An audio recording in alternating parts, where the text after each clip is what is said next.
Now that we've talked about initial measurement, we need to talk about subsequent measurement. What are the additional valuation procedures that companies have to follow in order to keep their inventory accounted for correctly?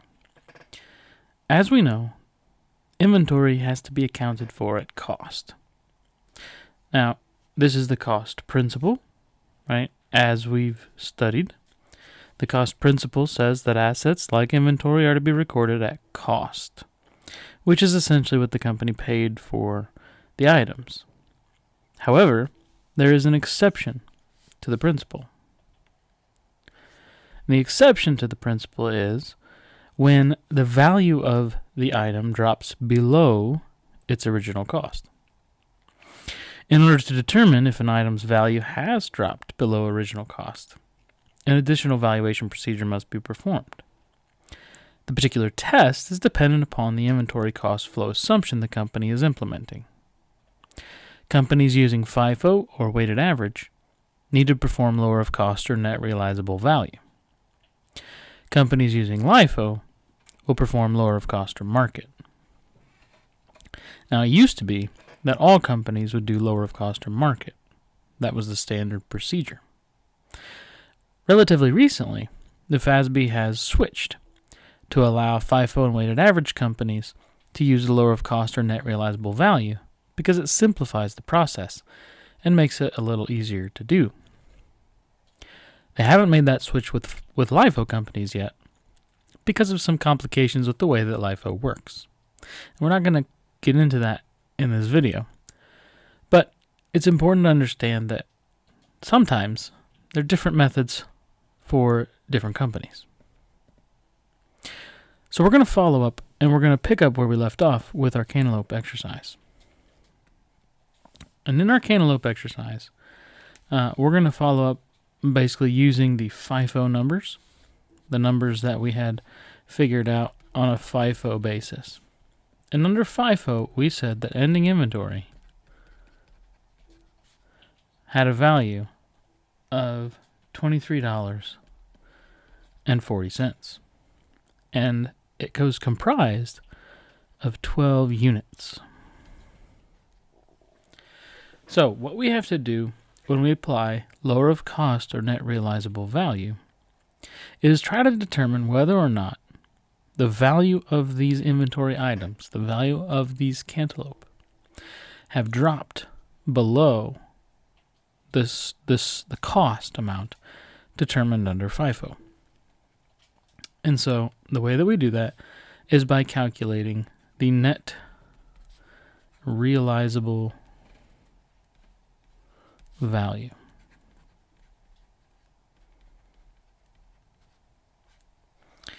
The net realizable value of the item is calculated by taking the estimated selling price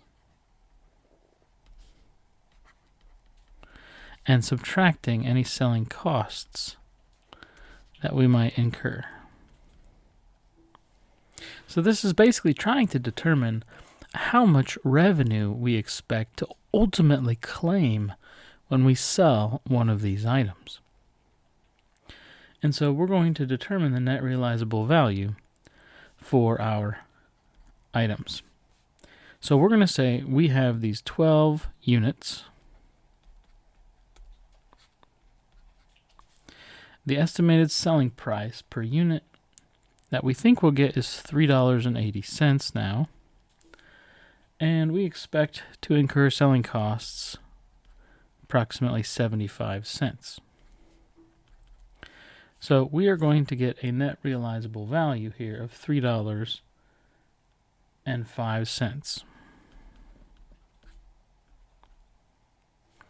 Now, $3.05 is the net realizable value per unit. And since we have 12 units, we get a total net realizable value of $36.60. That is our total net realizable value. And so our comparison now has to be between, has to be between the inventory items at cost and the inventory items at net realizable value. And so our process is to determine the lower of cost or net realizable value. That is what we call Lcnrv. Cost, we know, is $23.40. Net realizable value is $36.60. And so in order to do our valuation, we want the lower of those two numbers to go on our balance sheet. And so our number for the balance sheet is going to be cost. It is the lower of the cost or the net realizable value.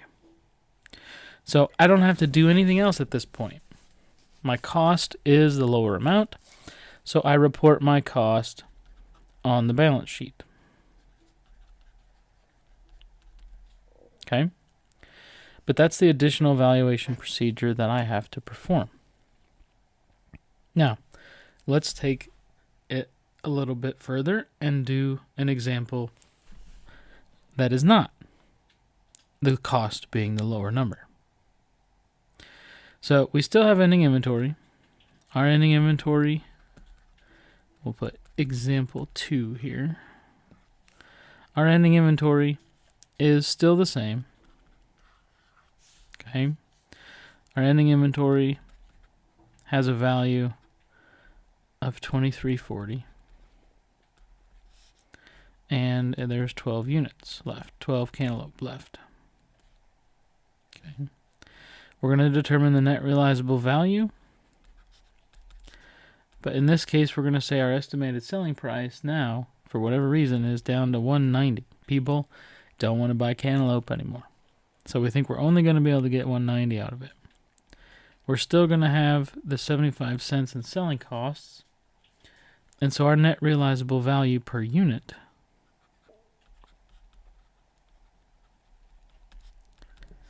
is going to be $115. We have 12 units.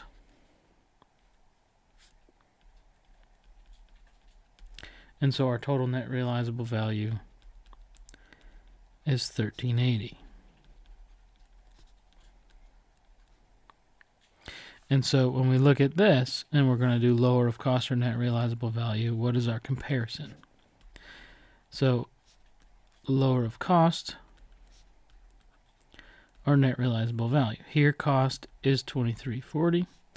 Net realizable value is $13.80. So when I go to pick which one goes on my balance sheet, it's going to be this one, net realizable value, because it's the lower amount. Now, in this case, I have a bit of a problem, right? I have, let's see here, I have a inventory account that has $23.40 in it. Now, if I simply go to my balance sheet and change my inventory number to $13.80, what's going to happen? Accounting equation isn't going to balance, right? My assets are not going to equal my liabilities and equity, because the number that makes my equation balance right now is this one. And so I need to adjust this.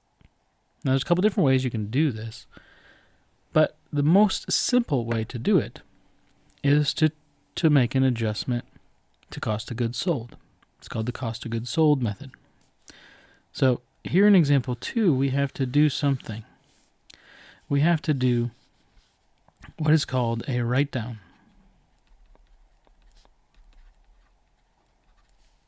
We're going to write down the inventory.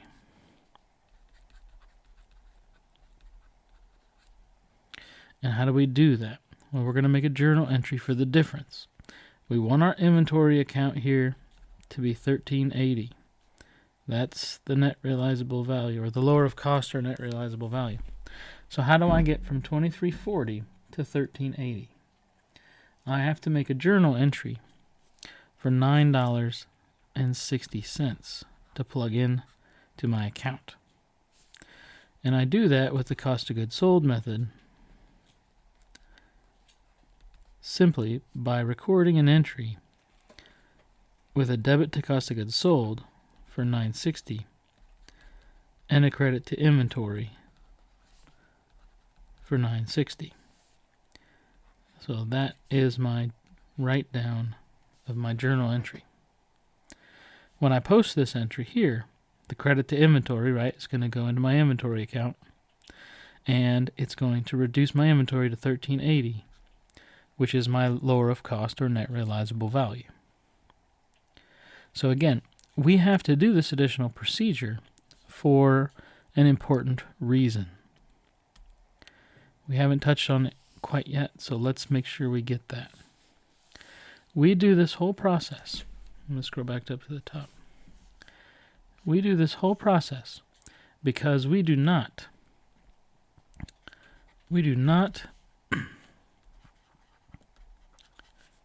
desire to overstate assets. We don't want to put assets on our balance sheet and tell people about assets that we have with a value that is higher than what they actually will produce for us. So, in terms of inventory, we care about what is called the utility of the items, which, if we wanted to define utility, we would call it the revenue producing ability. So, we want to know, has this item lost some of its utility, some of its revenue producing ability? And if we purchased it for these 12 units have a cost of $23.40, but we're only going to be able to sell them now for what we think will be $13.80, we need to recognize the fact that these items are not worth $23.40 anymore. They've lost value. And so we need to reduce the account balance down to the appropriate amount to reflect the value we expect to be able to turn into revenue and cash ultimately. So that is what's lower of cost or net realizable value.